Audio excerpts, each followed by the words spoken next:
Jason Ergo est le podcast des étudiants en ergothérapie à l'Université de Montréal. Nous allons discuter avec des cliniciens, des chercheurs, des étudiants et des patients pour découvrir comment l'ergothérapie peut faire une différence dans la vie des gens.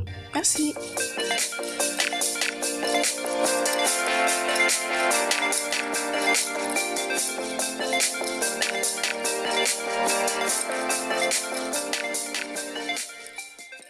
Nous sommes de retour pour cette deuxième partie du podcast Jason Ergo concernant l'ergothérapie en gériatrie. Avec nos invités, Camille Sarimanu-Coglu et Nathalie Veillette, nous aborderons des stratégies pour communiquer avec les patients, l'approche à préconiser pour les personnes présentant une démence, ainsi que des anecdotes de pratique.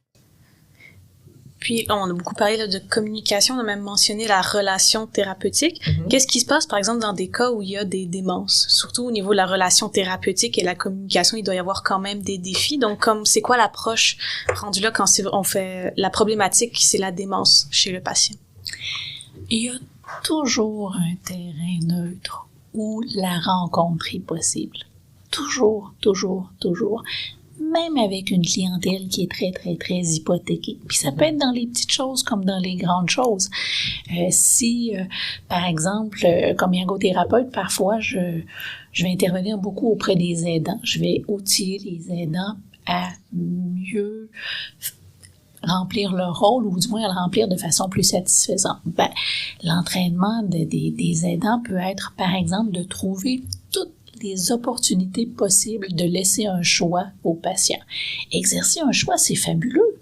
Tout le monde au monde, on veut exercer notre liberté, on veut exercer notre autonomie. Donc, par exemple, madame peut demander à son mari atteint de démence à tous les matins, est-ce que tu veux un jus d'orange ou tu veux un jus de pomme? Et des fois, les conjointes me disaient, je le sais qu'il va me dire du jus d'orange.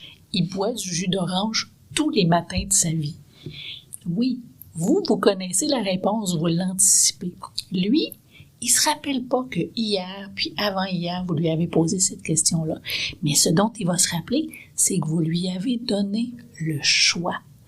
Vous lui permettez d'exercer sa liberté. Donc, même chez les gens très, très hypothéqués, il faut trouver les opportunités de donner du contrôle à quelqu'un, de lui permettre d'exercer sa liberté, de lui demander « veux-tu aller ici ou aller là? Veux-tu faire ceci ou tu veux faire cela? » Ça peut être tout simple, mais pour la personne, quand ça se multiplie plusieurs fois par jour, ça devient beaucoup. Donc, c'est même chez les gens qui sont très, très hypothéqués, c'est de trouver ces opportunités-là comme thérapeute, puis ensuite de faire en sorte que les gens qui sont dans l'entourage plus immédiat que nous, de nos clients atteints de démence, par exemple, puissent avoir des opportunités d'exercer leur liberté, leur autonomie et de faire des choix puis de prendre des décisions. C'est très bien dit, Nathalie. Puis moi, je peux ajouter à ça que c'est sûr que quand je vois déjà à la lecture du dossier que la personne a une démence avec un stade qui est avancé, c'est sûr que moi, toujours la première rencontre, la première chose que je vais faire, ça va être une entrevue initiale, apprendre à connaître la personne. Donc, une entrevue initiale peut durer 45 minutes jusqu'à 60 minutes. Mais sachant que la personne a une démence avancée, je vais quand même poser des questions pour m'intéresser et tout, mais je ferai pas une entrevue typique comme je ferais avec une personne qui a pas de trouble cognitif. Fait que là, je vais tout de suite la mettre dans l'action.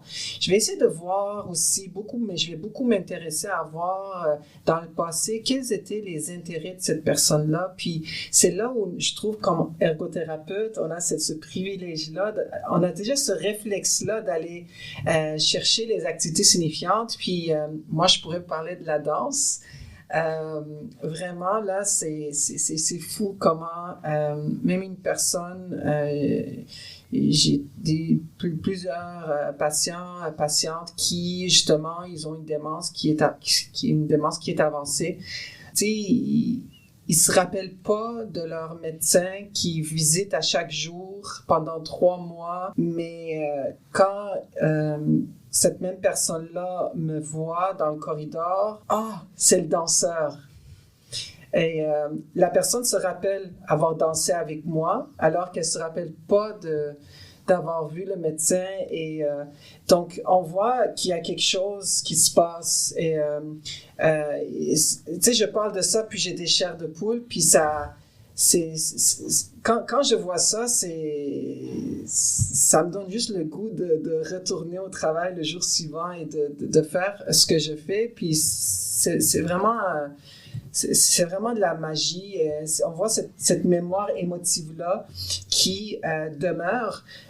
Donc, il faut jamais dire que parce que la personne a une démence avancé, qu'il comprend rien, qu'il sent rien, c'est faux, totalement faux. J'avais eu une autre patiente qui m'avait vu marcher de loin, était dans le corridor avec sa marchette. Elle aussi était atteinte d'une démence avancée. Puis là, elle a arrêté de marcher, elle m'a vu de loin, puis elle a dit à tout le monde dans son entourage, arrêtez, arrêtez, c'est mon ergothérapeute danseur qui arrive, il s'appelle Camille.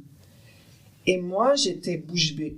J'arrivais pas à croire que premièrement, elle se rappelait de mon prénom. Il y en a qui même quelqu'un qui n'a pas de trouble cognitif, des fois, a de la difficulté à retenir mon prénom. On m'a déjà appelé Maki, comme les sushis. Donc, c'est ça. C'est vraiment fascinant de voir ça. Peut-être une autre anecdote par rapport à ça.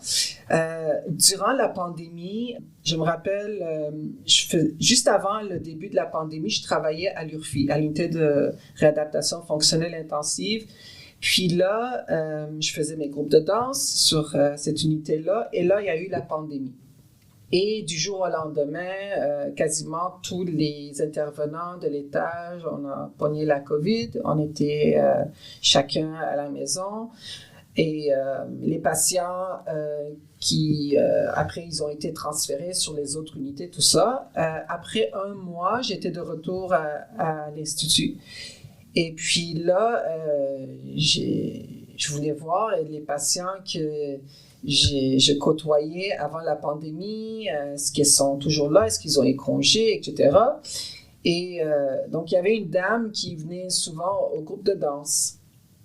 Puis là, j'ai demandé à son ergothérapeute, j'ai dit, est-ce que cette dame-là, est-ce qu'elle est toujours là? Il dit, oui, elle est au 3e étage, mais elle est sur un étage d'éclosion. Puis à l'époque, on ne voulait pas aller sur différents étages, on restait toujours sur le même étage pour éviter les contaminations. Et puis elle m'a dit que j'aimerais tellement la voir, elle me manque et j'aimerais lui dire bonjour. Elle dit Camille, elle se rappellera pas de toi, elle se rappelle pas de moi, je suis son ergo, ça fait depuis un bout, je suis avec elle. Donc je dis c'est pas grave, j'irai quand même lui dire bonjour. Et là après même, donc ça faisait déjà un mois, j'étais pas à l'Institut. Un mois plus tard, j'ai pu finalement aller au 3e étage et pour lui dire bonjour. Elle était assise dans le couloir sur un fauteuil fixe. Et puis là, n'oubliez pas, à l'époque, durant la pandémie, on met le masque, visière, tout. Scaphandrier. Oui, c'est ça. Et puis là, je m'avance et je lui dis bonjour. Et là, il y a une pause, elle me regarde dans les yeux. Elle me regarde dans les yeux. Et là, elle me dit, Camille. J'ai dit, quoi? Elle a dit, Camille, c'est toi? J'ai dit, oui, c'est moi. Puis, j'étais vraiment très surpris. Elle m'a reconnu, premièrement, ma voix, puis mes yeux. Je me rappelle comme si c'était hier et ça me touche beaucoup, sa réaction. Puis là, j'avais mon masque visière. On s'est levé puis on a dansé dans le couloir et c'était vraiment un moment de magie et là encore une fois un autre exemple pour dire que oui, quelqu'un qui a une démence avancée va va avoir des oublis assez rapidement, mais il y a quelque chose quand même qu'ils ressentent. C'est des êtres humains, il ne faut jamais oublier ça, que c'est des êtres humains, ils ont besoin aussi d'amour, d'affection et qu'on prenne le temps de les écouter. Et justement, en réalisant une activité signifiante comme la danse, ben ça elle ne l'a pas oublié. Après quelques mois, on ne s'était pas vus et puis donc... C'est fantastique. J'entends tes exemples, Camille, puis il y a tellement d'exemples comme ceux-là. Là, il y a comme un défilement de patients dans ma tête. Mais puis c'est sûr qu'avec des activités passionnantes, avec des activités plaisantes, là, je dirais pas que c'est plus facile d'avoir ce genre d'expérience-là, mais même dans les activités de la vie de tous les jours, moi je pense par exemple on parlait tout à l'heure des gens qui sont très hypothéqués au plan cognitif, une problématique qui est souvent rencontrée dans des milieux d'hébergement, par exemple, c'est toute la résistance aux soins, toute la résistance aux soins d'hygiène. Et encore là, moi je repense à une dame qui était tellement résistante, puis bon, on pense que dans son passé, il y avait certainement eu un historique d'abus et tout ça, donc pour elle, dont les possibilités de communication étaient très, très limitées, c'était difficile, et elle le voyait vraiment comme quelque chose d'agressant. Et avec l'équipe qui était en place, ben, une des stratégies qu'on a déployé, ça a été encore là, de faire participer cette dame-là, de faire en sorte qu'elle reprenne du contrôle. Donc, et ça s'est fait de façon graduelle avec les équipes, mais l'entraînement que j'ai fait avec les préposés, entre autres, c'était de les amener à déposer le gant de toilette dans la main de la dame et ça devenait la dame qui se lavait elle-même. Donc, le préposé soutenait le bras, dirigeait un peu l'action, mais concrètement, c'est la dame qui se touchait pour se laver et au début, toute la résistance de l'équipe de dire « Oui, mais on n'a pas le temps, oui, mais il faut que ça aille vite. » Je disais « Oui, mais ça va être compliqué si vous faites pas ça. Donc, prenez une chance, qu'est-ce que vous avez à perdre? » Puis doucement, ben, cette dame-là, de plus en plus, ses résistances sont tombées, puis elle a développé une aisance qui faisait en sorte que l'épisode de soins, c'était plus une guerre, c'était plus un combat à livrer avec elle. Donc, c'est ça. Puis nous, ben, comme ergothérapeutes, à cause de notre lunette qui nous permet d'analyser l'activité, de voir qu'est-ce qu'il faut pour que quelque chose fonctionne, comment on peut faciliter les actions, ben, notre cadre, qui est celui de l'analyse d'activité, nous permet de faire ça. On n'est pas plus brillant que d'autres personnes ou que d'autres professionnels, mais par chance, nous, on a le temps, on prend le temps, on regarde les gens et le fait de faire ça, ben, ça nous permet de voir probablement beaucoup plus de choses, puis ensuite de se servir de ces choses-là comme de leviers thérapeutiques qui vont nous permettre d'avancer. Souvent, dans d'autres professions, quand on s'intéresse à la mémoire, ben, on a toutes sortes d'outils, on a des tests papier-crayon, on demande des listes de mots, on demande des listes de choses, on demande le nom d'un premier ministre. Ben, en ergothérapie, peut-être que le patient, il s'est jamais intéressé à la politique puis qu'il en a rien à faire des premiers ministres antérieurs. Alors, moi, dans ma cueillette de données initiale, si je demande à la personne qu'est-ce que vous aimez ou qu'est-ce que vous aimiez quand vous étiez plus jeune, qu'est-ce que vous pratiquiez comme loisir, c'était quoi vos activités, ben si un patient me dit qu'il aimait le jardinage, c'est sûr que moi, dans ma collecte de données, toutes mes mises en situation hypothétique vont tourner autour du jardinage. Je vais en général dire à ce client-là que moi, mes plantes meurent toutes. Donc, je vais demander, ben, comment vous faites? Quels sont les trucs que vous auriez à me donner? Quels sont les conseils que vous pourriez me transmettre pour m'aider? Et là, ben, j'utilise des connaissances qui sont déjà intégrées. Je vais chercher un savoir qui est déjà maîtrisé par cette personne-là. Et là, je suis en train de lui faire vivre une expérience complètement différente, qui est une expérience de succès. Elle parle de quelque chose qu'elle maîtrisait. Donc, on a de meilleures chances d'avoir une réponse qui qui est plus collé à son vécu, qui veut dire quelque chose pour elle. Donc, des fois, c'est la musique, des fois, c'est la danse, des fois, ça peut être toutes sortes de choses, mais il s'agit de trouver le lien qui va nous permettre, la clé qui va nous permettre d'ouvrir la porte. Puis ensuite, c'est de communiquer avec cette personne-là, puis de lui faire vivre autant que possible, le plus possible, les expériences de succès qui vont bâtir sa confiance et qui vont lui permettre de s'avancer avec nous, puis de prendre le risque de se mobiliser de plus en plus, de réaliser des choses, puis de gagner autant d'autonomie que faire se peut. Je vais faire une petite parenthèse parce que vous avez parlé beaucoup de redonner genre la décision à la personne et tout ça. Puis je pense qu'en ergothérapie, on fait vraiment ça. Puis c'est pas juste dans gériatrie, on va aussi en pédiatrie. Moi, dans ma clientèle des TSA, dans mon stage, on faisait ça. C'est vraiment genre donner l'opportunité à la personne de faire un choix, de vraiment faire sa décision. Puis je trouve que, là, je commence à généraliser, mais comme c'est vraiment ça l'ergothérapie, on essaie vraiment que la personne soit autonome. Puis je trouve ça vraiment beau qu'on le voit vraiment dans tout le processus, dans tout le continuum de la vie.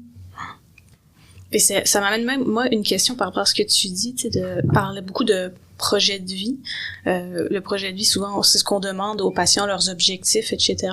Est-ce que vous voyez vraiment des grosses différences dans les projets de vie entre, par exemple, la clientèle gériatrique et peut-être plus la clientèle adulte, ou vraiment le projet de vie est quand même assez semblable? Bonne question. Je dirais que le projet de vie des personnes âgées, j'essaie de voir le dénominateur commun, c'est la transcendance. C'est de donner à la génération qui suit. Souvent, les personnes âgées, ce qu'ils nous disent, c'est « je suis pressée, j'ai plus le temps, j'ai plus beaucoup de temps. » Quand on a 20 ans, quand on a 30 ans, on a toute la vie devant nous. Quand on en a 80, ça presse, là, ça commence à presser. Donc, les personnes âgées, moi, celles que je vois, celles que je connais, celles qui sont revendicatrices, celles qui sont militantes, celles qui sont des agents de changement, ils veulent transcender, ils veulent que leurs petits-enfants vivent dans un monde meilleur, ils veulent que... Donc, moi, je le vois beaucoup, ce moteur-là chez les personnes âgées. Puis souvent, dans les leviers thérapeutiques, c'est pas tant de marcher pour marcher, c'est de marcher pour aller quelque part, pour aller voir des gens qu'on aime, pour aller faire des activités qui sont importantes. De jouer avec les petits-enfants, oui. Ça revient souvent. C'est sûr, le maintien à domicile, ça, c'est quelque chose qui est très, très important pour eux. C'est sûr que nous aussi, comme intervenants, c'est ça qu'on souhaite et c'est sur ça qu'on travaille. Des fois, malheureusement, comme j'ai mentionné tantôt, il y a des circonstances où la personne n'a plus les capacités et puis c'est là où on a un rôle d'accompagner, d'essayer de voir. Et puis, on n'est jamais seul aussi dans ce processus-là. Il y a toute une équipe. On s'assoit avec le patient, on discute, puis on essaie de trouver une façon pour que tout soit harmonieux. Une autre chose aussi qui est très précieuse, et j'entends souvent, c'est la conduite auto. La conduite auto, c'est comme un symbole de leur autonomie. Et ça, c'est vraiment aussi quelque chose qui est très, très important pour eux. Et puis malheureusement, des fois, suite justement, tout à l'heure, j'ai parlé d'un AVC, puis l'AVC peut avoir un impact sur le fonctionnement. Tu sais, des fois, c'est malheureusement, la personne n'a plus les capacités. Puis c'est là, en ergothérapie, ce que je trouve très intéressant dans notre profession, c'est, vu qu'on fait l'analyse de l'activité, on sait c'est quoi les exigences de la conduite auto, par exemple. Puis là, justement, si on voit que la personne n'a plus les capacités pour conduire, on peut s'asseoir avec cette personne-là, puis lui expliquer plus en détail. Regardez, la conduite auto, c'est pas seulement juste être assis au volant, puis tu sais, on conduit pas juste tout droit. Il y a des lumières, ça demande l'attention, il demande plein d'habiletés tant au niveau physique que cognitif. Et puis, quand on prend le temps, justement, tout à l'heure, tu parlais du temps, quand on prend le temps d'expliquer, et d'expliquer aussi que c'est non seulement pour leur sécurité, mais c'est pour la sécurité de la société, etc., plusieurs vont comprendre. Donc, c'est juste prendre ce temps-là, de prendre le temps d'expliquer.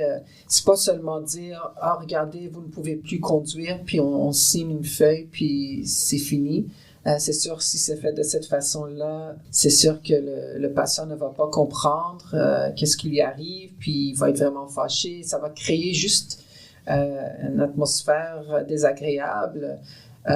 Et puis c'est là, qu'il faut prendre le temps. Puis je trouve qu'on est bien placé comme professionnel, comme ergothérapeute, de prendre ce temps-là et d'expliquer. Et l'enseignement, je trouve que c'est un élément clé dans notre métier. Puis je pense que ça, c'est pour n'importe quelle clientèle. Puis juste prendre le temps d'expliquer, je trouve que c'est essentiel. D'expliquer puis de syntoniser l'émotion. C'est-à-dire que le client qui rencontre de la résistance à l'idée de perdre son permis de conduire, ben, si on prend le temps d'aller creuser un peu avec cette personne-là, ce qu'on se rend compte, c'est que c'est pas tant conduire, c'est pas tant déneiger son auto quand elle est pleine de glace, c'est pas tant la sortir du banc de neige quand on a une température comme celle que les hivers québécois nous donnent. Souvent, ce que la personne veut, c'est être libre, la liberté d'aller où elle veut, quand elle veut, si elle veut, avec qui elle veut. Donc, si on change un peu l'angle et au lieu de dire, ben, on va travailler sur le retrait du permis, si on se dit, ben, l'objectif, ça va être d'explorer des alternatives pour pouvoir vous déplacer. Qu'est-ce qui est possible? Comment c'est possible?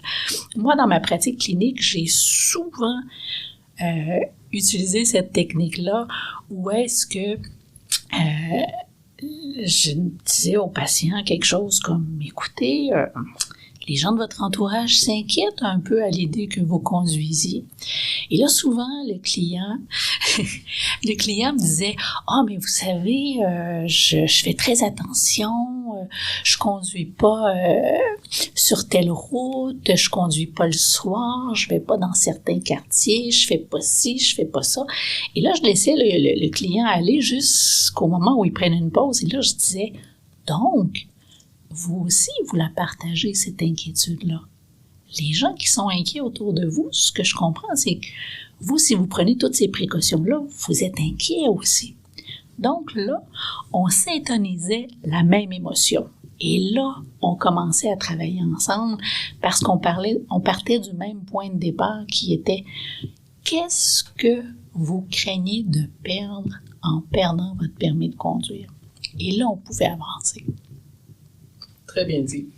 Je pense que c'est intéressant. Vous avez aussi mentionné que des fois, c'est l'entourage qui amène les problèmes puis qu'ils ont une vision différente du client. Est-ce que des fois, ça a causé des défis plus dans votre suivi que l'entourage parfois avait des inquiétudes que le client ne trouvait pas ou comme ils avaient des visions différentes de leurs propres conditions de santé?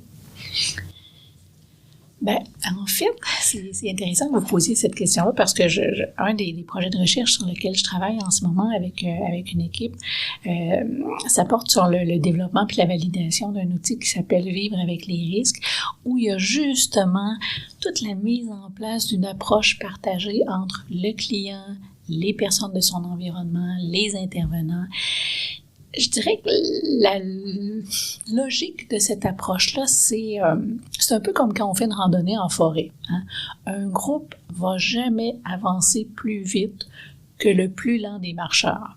Donc, dans une décision partagée, si on veut vraiment qu'il y ait une décision partagée, ben, on va devoir prendre le temps de faire le tour de la table, d'écouter toutes les parties, d'entendre toutes les préoccupations, puis d'essayer de les recadrer, de les contextualiser, de se rendre compte que parfois, ben, peut-être que comme clinicien, je suis une personne surprotectrice. Peut-être que je restreins la liberté d'agir de mes clients.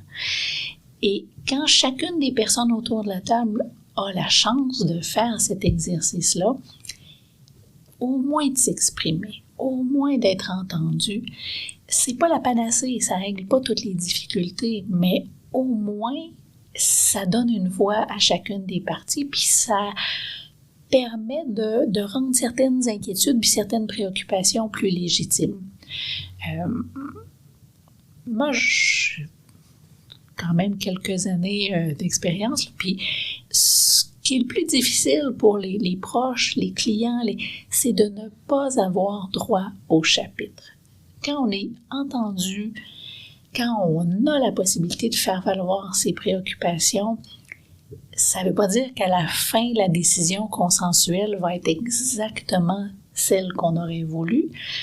Mais si tout le monde fait un pas dans une certaine direction, puis que chacun est centré sur la personne qui est la cliente, en général, la bienveillance de tout ce monde-là fait en sorte qu'on arrive à une solution qu'on n'avait peut-être pas anticipée comme clinicien au départ, mais qui nous rapproche d'une solution qui va être viable parce que les gens vont y adhérer.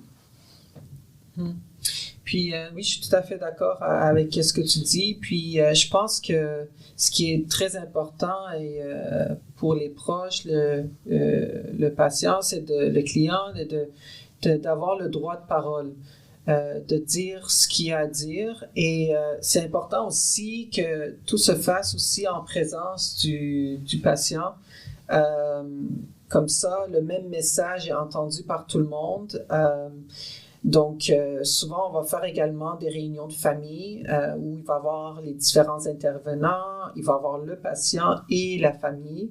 Puis c'est là où on discute, on regarde, on fait un bilan, okay, ça fait X temps que monsieur, madame est avec nous.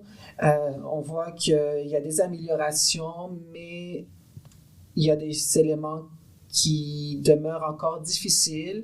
On va encore continuer 2 semaines, mais si on voit qu'il y a un plateau. Donc, c'est vraiment, comme on mentionnait aussi tantôt, c'est vraiment prendre le temps d'expliquer.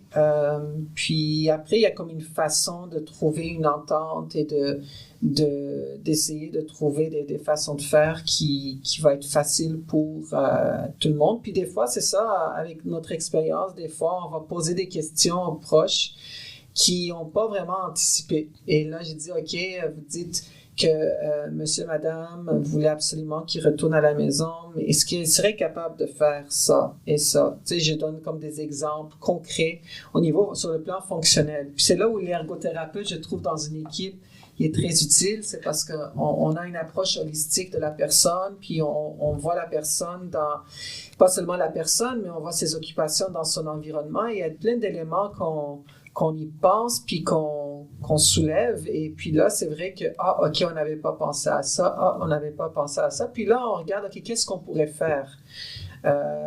Et c'est très, très important aussi. Puis je pense avec n'importe quelle clientèle aussi. Puis c'est là, c'est de dire, quand on a des discussions, que la discussion ne se fait pas seulement vers les proches, mais également toujours regarder aussi le patient qui est avec nous et de l'inclure dans la conversation et que le patient ne se sente pas. Parce que des fois, on peut être maladroit comme intervenant et sans faire exprès. Mais ça, c'est aussi un élément très important et ça favorise justement les relations et puis par exemple, c'est ça, je trouve que chaque intervenant apporte chaque intervenant a son expertise comme un travailleur social. Ça va être elle qui va vraiment s'asseoir puis animer une réunion de famille pour justement adresser le droit de parole à chaque personne. Fait que oui, donc c'est vraiment important de donner cette opportunité-là, tant aux patients qu'à ses proches, d'adresser la parole et d'exprimer, de trouver une façon de faire que ça soit harmonieux pour tout le monde. Puis donner la parole aussi, une chose que nos clients nous disent souvent, c'est qu'on a mis de l'avant non seulement les difficultés qu'ils rencontraient, mais les forces qu'ils ont, les capacités qu'ils ont encore, ce qu'ils peuvent déployer, ce qu'on peut développer avec eux. Et ça, tu parles des réunions de famille, Camille, puis souvent au terme des réunions, c'est un commentaire qu'on entend de dire « Merci d'avoir aussi montré qu'est-ce que je suis capable de faire. » Et encore là, je trouve qu'on est chanceux comme ergothérapeute parce que nous, notre vision holistique, elle nous amène là. Et elle nous permet d'explorer justement cet aspect-là de la personne aussi. Puis le contraire aussi, ça peut être aussi vrai, comme le patient peut voir que le négatif et se concentrer uniquement sur le négatif. Puis c'est là, comme ergo, tu sais, je dis, ben regardez, oui, il y a des éléments qui vont pas bien, mais il y a plein d'éléments qui vont bien aussi. Donc, tu sais, il faut pas se décourager, puis c'est positif. Puis, fait que c'est ça de leur faire réaliser aussi leur capacité sur le plan fonctionnel. Depuis tout à l'heure, vous nous mentionnez beaucoup d'expériences, comment travailler avec des clients, etc. Ce serait quel type de personnalité un peu qu'il faudrait avoir pour travailler avec la clientèle gériatrique? Je pense que c'est ça, l'écoute active, ça c'est super important. Des fois, je sens que je fais pas grand-chose, puis on dirait que c'est comme, tu sais, le lien se fait tout seul. Puis avec le temps, ce qui me rapporte, c'est, tu sais, disons, quand je termine la thérapie avec un ou une patiente, ils me reviennent sur la première journée qu'ils m'ont rencontré, ils vont dire « Camille, c'est ton sourire qui était très apaisant. » Et puis, ça m'a donné le goût de vouloir travailler avec toi et tout ça. Fait que c'est juste des gestes très simples. C'est vraiment être patient aussi. Tu sais, des fois, ce que je trouve très important avec la clientèle en gériatrie, c'est il faut suivre le rythme. Ça aussi, il ne faut pas les bousculer, il ne faut pas aller trop vite.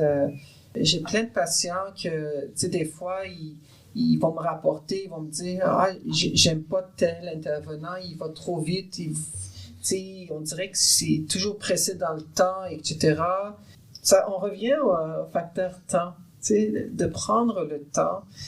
Puis ça dépend aussi du contexte de pratique aussi. Comme Nathalie a mentionné tantôt, c'est sûr que dans le contexte de réadaptation, tu sais, on voit le patient, il est sur l'unité, on le voit à chaque jour. Donc, si on n'a pas fait quelque chose comme prévu, ben c'est pas grave, on peut se rattraper le jour suivant, tout ça. Tandis que dans un contexte de clinique externe, où on voit le patient 1 ou 2 fois, c'est là où on est un peu plus, il faut être capable de mieux gérer notre temps, puis être plus efficient. Puis ça, il y a aussi une façon de faire aussi pour ne pas montrer qu'on bouscule le patient. On peut dire, regardez, j'ai 2 heures avec vous, c'est les seules 2 heures qu'on a. Donc, on va essayer d'utiliser ce temps-là de façon efficace.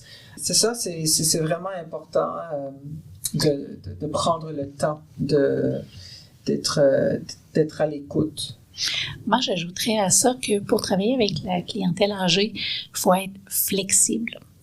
Il faut être prêt à se revirer de bord parce que, contrairement à ce qu'on peut peut-être penser, c'est plein de rebondissements, la pratique avec des personnes âgées. Il y a toutes sortes de choses qu'on n'a pas vu venir et qui arrivent. Bon, des fois, c'est des complications. Des fois, on a une certaine idée, OK, on s'en va là, mais non, oups, la récupération nous amène ailleurs. On a l'impression qu'on a un plan d'intervention qui se dessine dans notre tête. Oups, on soumet ça au patient, puis non, ça va prendre une autre direction. Il faut faire preuve d'une grande flexibilité. Quand on part travailler le matin, on n'a aucune idée de quoi notre journée va être faite. Ça va être des surprises du matin au soir. Puis c'est ça, des fois, les gens ont l'impression, bon, parce que c'est des personnes âgées, ça va être mollo. Non, non, vraiment pas. Puis encore là, ça dépend beaucoup des contextes de travail où on est. Tu sais, bon, je reviens encore une fois avec l'exemple de l'urgence, mais il se passe 1000 choses dans un département d'urgence, puis ça va vite, puis des fois, il y a des fils, puis des tubulures, puis donc, il faut... comparativement à d'autres types de pratiques. Mais dans tous les cas, l'élément de surprise, je dirais que c'est le dénominateur commun. On ne sait jamais exactement de quoi notre journée va être faite. Puis je trouve que c'est ça qui est stimulant, des aspects stimulants de mon travail. C'est ça, c'est l'imprévu, les surprises. Tu sais, je prends l'exemple quand j'ai mes stagiaires. Tu sais, on planifie la journée, mais on finit par ne pas faire tout ce qu'on a planifié. On fait soit plus ou moins. Tu sais, on a planifié de travailler, je sais pas, l'habillage avec un patient. Puis là, finalement, quand vous voyez le patient pour votre séance, il commence à pleurer, il a besoin de parler. Donc, tu sais, je passe les 45 minutes juste m'asseoir à l'écouter.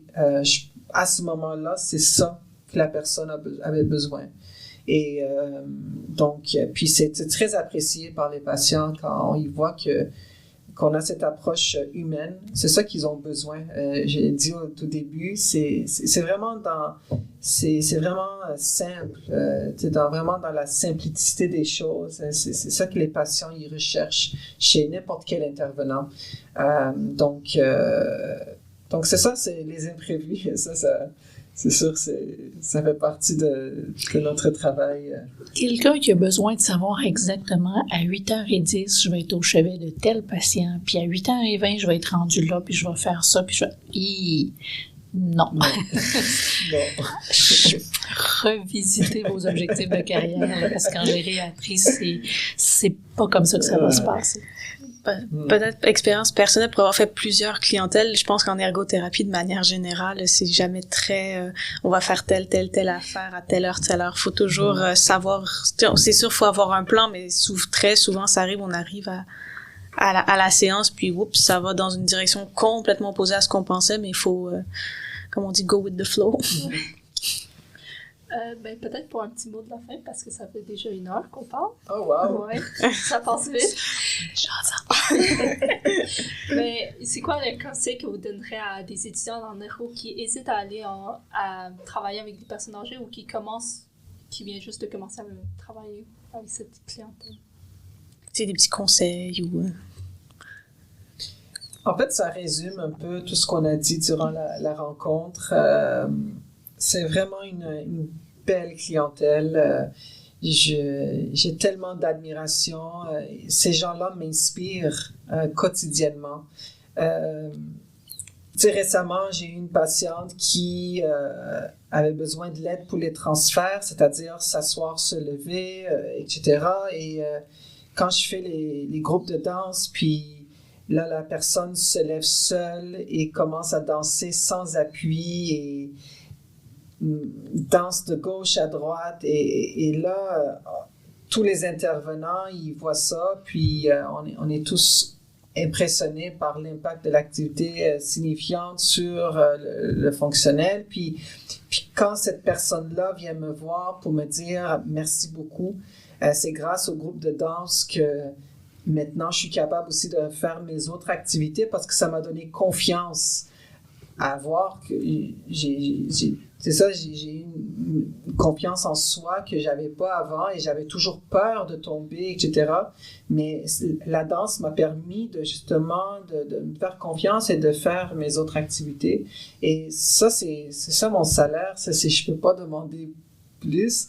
Et c'est tellement, tellement gratifiant. Puis justement, le fait de travailler en gériatrie, c'est de pouvoir donner une opportunité à ces gens-là. Justement, cette dame-là que je vous parle était très courbée, donc elle avait une syphose. Quand tu la vois du premier coup, tu penserais qu'elle serait capable de rien faire du tout. Mais nous, non, en ergo, c'est pas comme ça qu'on voit la personne. On regarde toutes les opportunités qu'on peut donner, toutes les chances, puis je trouve qu'on est bien placé comme ergothérapeute pour donner cette chance-là à cette personne, peu importe l'âge. Et puis, donc, c'est ça, je me trouve privilégiée de faire ce que je fais. C'est ça qui me donne le goût de me réveiller chaque matin, d'aller au travail. Puis, on a beaucoup à apporter à cette clientèle-là.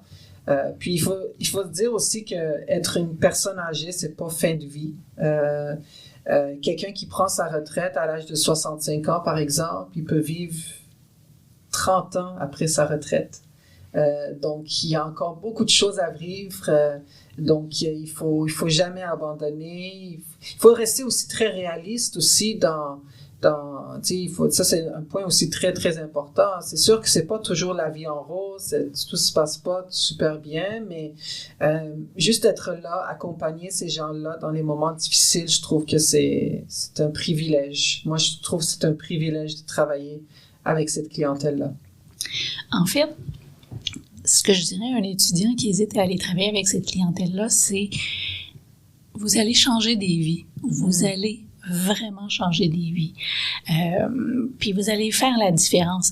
J'ai pas travaillé en pédiatrie ou en santé mentale. Je sais pas, peut-être que ça serait vrai là aussi, mais avec les personnes âgées, un exemple qui me vient en tête, dans le contexte des évaluations cognitives, moi je me rappelle d'une patiente là dont le neurologue nous disait c'est un cas d'inaptitude, elle est démente plus, il y a eu une évolution fulgurante, elle allait être privée de tous ses droits, de choisir où elle vivait, gérer ses biens, gérer sa personne, bref, c'était la catastrophe. Puis son entourage était un peu démuni et moi j'ai été appelée à faire l'évaluation des fonctions cognitives de cette cliente-là pour me rendre compte que non, elle n'était pas démente, elle était aphasique. Et ça a changé sa vie. Tout à coup, elle est redevenue une citoyenne. Aphasique, juste pour ceux qui savent pas qu'est-ce que ça veut dire. Pardon. Excuse-moi. En fait, elle avait un trouble de la communication qui fait en sorte que lorsqu'elle s'exprimait, c'était comme un jargon, c'était comme un charabia. Donc, les gens n'avaient pas l'impression qu'elle comprenait. Les gens avaient l'impression qu'elle était extrêmement confuse. Et ça sonnait comme ça, mais lorsqu'on faisait une évaluation un petit peu plus poussée avec des mises en situation, avec un contexte facilitant, on pouvait se rendre compte que non, cette dame-là n'est pas démente, elle a toute sa tête, mais la façon dont les mots sortent de sa bouche sont pas... Alors, puis ça c'est un exemple, il y en a plein d'autres, mais moi j'ai l'intime conviction que j'ai changé la vie de beaucoup de monde. Qui peut dire ça? Merci beaucoup pour cette super belle séance. On en a appris énormément. Merci beaucoup pour votre temps. J'espère que vous avez apprécié l'expérience. Oui, définitivement. Oui. Merci à vous. Merci. Merci.